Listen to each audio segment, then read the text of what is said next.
Everybody, welcome back. I thought today, why not just color in the picture that I just did? So I wanted to show you guys some stuff that I do. Now, like I said, for the line art, I like to turn on the stabilization. It just kind of helps steady out the lines a little bit. But for coloring stuff in, I like to turn it off. It's not very helpful to me. Whenever I'm ready to color stuff in, it's just not what I need.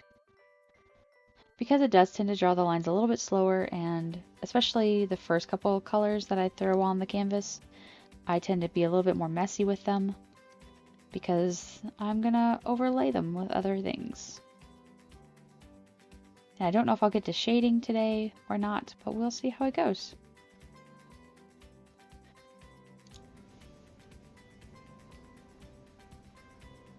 I'm not really sure what color I want to do her hair. I'm kind of thinking like a blue, maybe, but maybe I'll make her sweater blue. Of course, we'd always play with different colors and figure out exactly what we're gonna do. What if we did like her hair as a pinkish color? Because, you know, it's a cartoon character. Why in the world would we give them a normal hair color?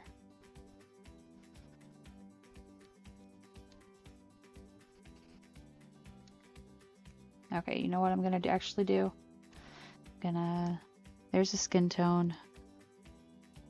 Get it kind of close to it, I think. Oh, yeah, I like that, I think. Because I don't really know what I'm doing at all.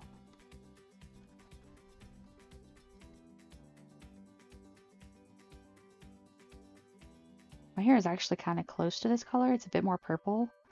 I dyed it purple with the stuff that you get from Hot Topic. It's Manic Panic. That was hard. I don't get paid by Manic Panic to like support them or anything, but I personally enjoy that brand. I've used it a lot. And for me, it works. So do with that what you will. But I dyed it purple a couple months ago and it's been washing out. So it's this like really pretty lavender purple right now. And I absolutely love it. I need to clean that up right there.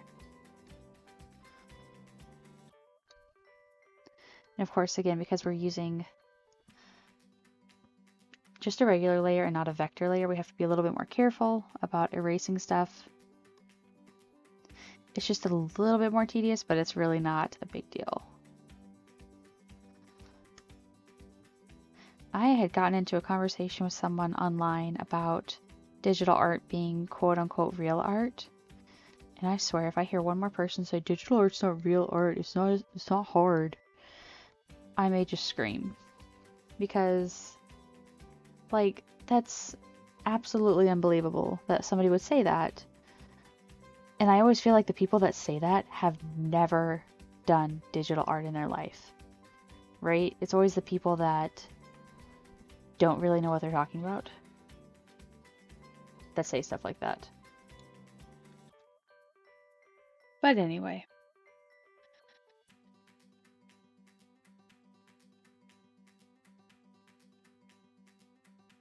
Oh no.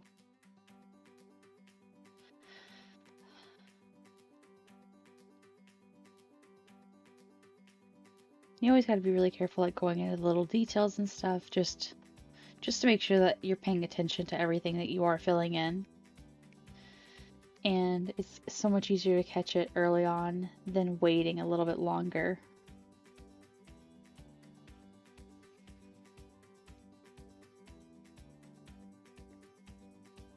And it doesn't have to be perfect. That's the best part about art. Is if other people like it, that's great. But make it for you. Make what you want to create. Because as long as you like it, that's really all that matters at the end of the day. And if you make what you like, then you're going to be more confident in it than if you're trying to hop on the latest trend or do just requests. And there's nothing wrong with either of those things, but if your heart's not in it, then it will show through your art, and people will notice that, hey, that's not as good as the one that you did this time or that time. And be ready, if you post it anywhere, be ready for the comments, because people will come at you and give you all of their thoughts on everything about your piece. Which, I mean, that's kind of what the internet's for. It is great to get some feedback, but also be ready for just people that are not the most pleasant. Because some people just, I don't know, they seem to get a kick out of being mean to people. But what do I know? Oh, that color, oh, maybe? No. A little bit more blue. That looks pretty good. A little bit larger of a brush.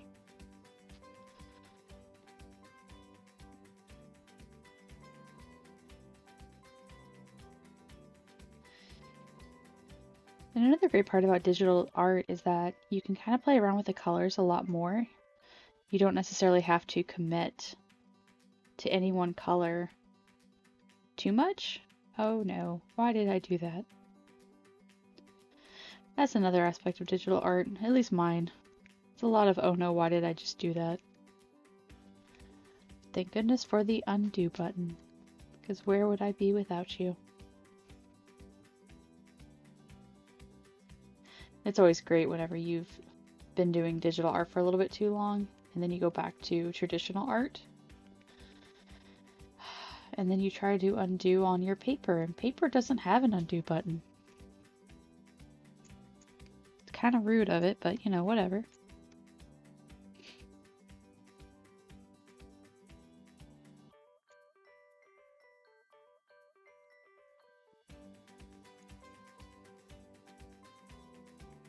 Whoa. Oh shoot, I should just erase that. Oh well.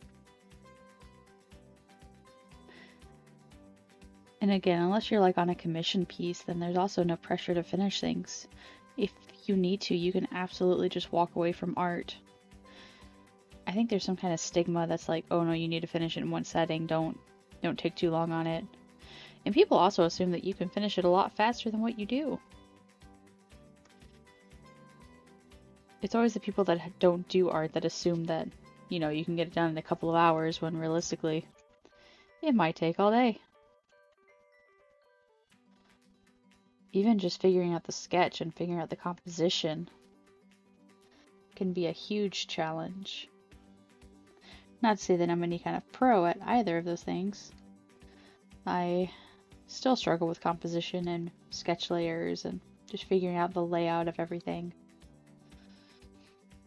But people who don't do art don't understand how much time and effort actually goes into it. That's why you get paid. That's why people do get paid, rather, for creating art. Comic book artists can get paid some serious money because of the hard work they put in. But it's because they take themselves seriously, and they know their value and their worth, I guess, is what I'm trying to say.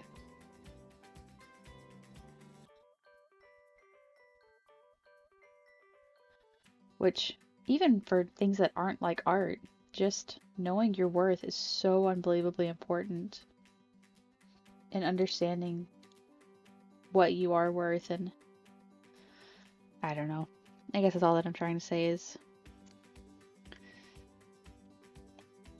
just know that you do have worth, no matter what you do or create.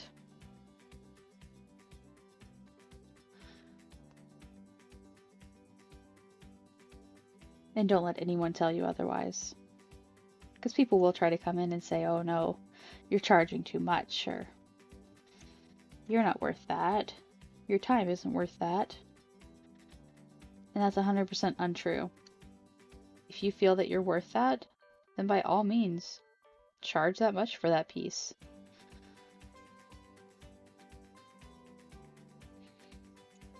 And if they say, oh, I can get it done cheaper by so-and-so, then let them go to so-and-so and get it done cheaper. Don't bring yourself down to their level.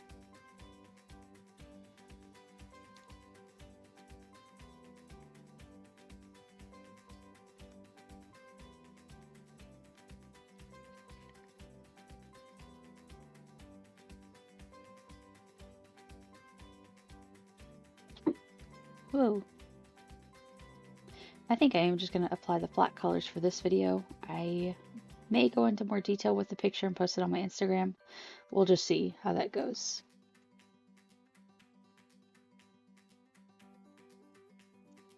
If you guys want to check it out, it is bumble-bri.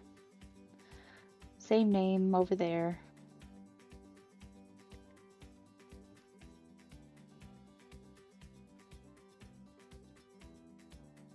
I actually came up with that username when I was like 14 years old. And I was so proud of it. I thought I was so cool. I used it for an online forum about Legend of Zelda. I got actually a lot of compliments on the name too. But then I realized how unoriginal it was, I guess. I don't know. I think it was still kind of original, but other people had used it too. I came up with it on my own. It's not like I saw anybody with that username and I decided to steal it.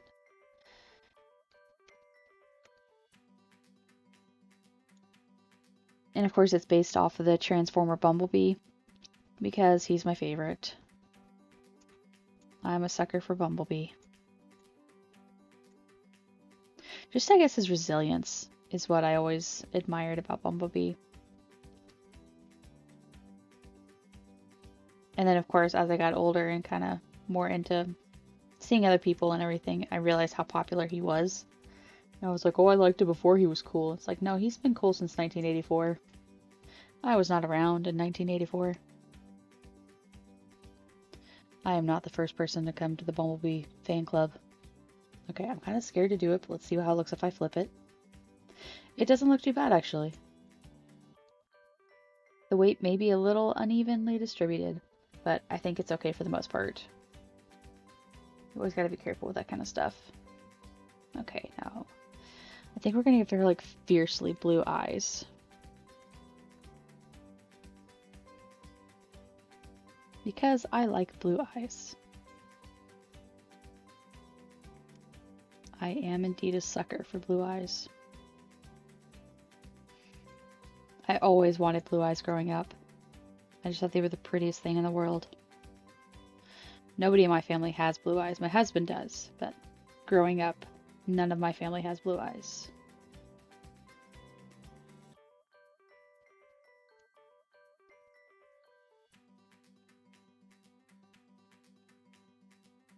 And there are even contacts now that you can get to have different colored eyes. I'm just scared to death to stick anything like that in my eyes.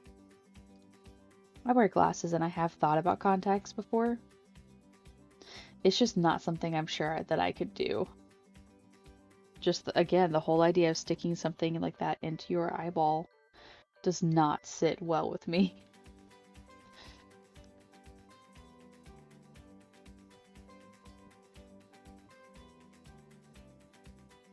It was just a little bit of shading to the eyes.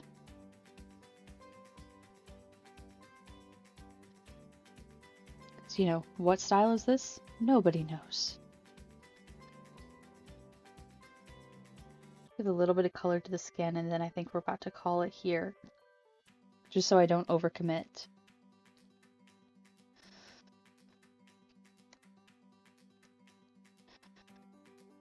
A little bit of color up here. A little bit down here, some at the fingertips, behind the eyes, and across the cheekies.